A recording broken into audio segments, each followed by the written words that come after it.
Welcome back to Delta Daybreak. I'm Tammy Eswick, and it's Friday. It's Financial Friday, so that means we brought in Ike Trotter once again to tell us a little bit more about our finances and make sure we're getting those together nicely. Ike, what's going on today? I know we wanted to recap and finish off where we left off last time you were on. Yes, and we talked last time a good deal about Social Security and a lot of the changes being made. Frankly, Tammy, this time of year, it's sort of hard to focus in on what I've got to speak about. People have Christmas on their minds and the holidays and all these unfinished Yuletide shopping lists that need to be done. Yeah. But the end of the year here in 2010 is a great time for each of us to review what is changed in our lives financially over the last 12 months. So that brings up good ideas such as, did I start a new job? Did I leave one behind? Have I retired? Did I buy a new home this year? Did I perhaps start a new family? Have I taken on considerable debt this year, maybe with a business opportunity or to just for a personal purchase? The key thing here, Tammy, is even if you feel like financially 2010 has been a smooth, relatively uneventful year, this time of year is a great time to get our financial house in order in anticipation of next April 15th, if you know what I mean. Oh, yeah, and for a lot of people, I'm sure it has not been a smooth transition 2010 with a lot of unemployment out there, and a lot of people have lost their jobs, and I guess you don't really consider that while you're going through it. Right, and a lot of that particularly is very acute here in the Delta.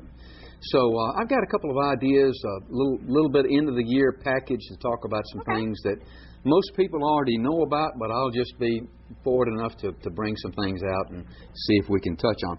The first thing I'd like to talk about is a tax planning concept called harvesting tax losses.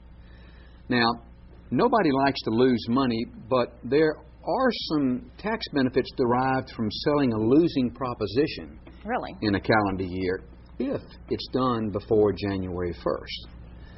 Now, what I'm coming to is if you own an asset that is worth less than what you paid for it originally, and you sell that asset, you can make lemonade out of lemons by selling that asset, taking a capital loss, and applying that loss against any short-term capital gains that you may have derived from other assets that you made money on during the year. Now, what are we talking about? Things like maybe stocks or a car?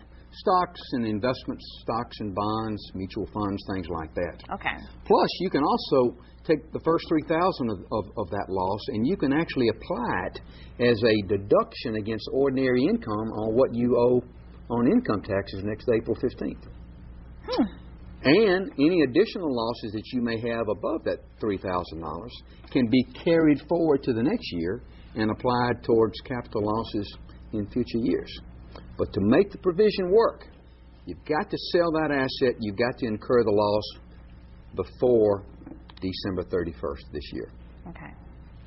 Interesting stuff, very interesting stuff. Because we did something similar to that after Hurricane Katrina. A lot of people that took losses, they were able to write those off on their taxes, and they did take a portion of that and I think transfer it to the very next year. Right, and you can carry it forward just as long as it'll go. Until you use it up. But once again, it's got to offset any gains you make from other areas. So that's kind of the key to it. Of course, I always recommend talk to your tax professional on this, but it's a good end of the year idea.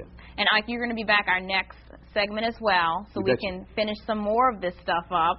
Very good stuff. You guys stay tuned because you're really going to want to know this, and we'll be right back after this. And a good morning to you, Mississippi Delta, coming up in your morning.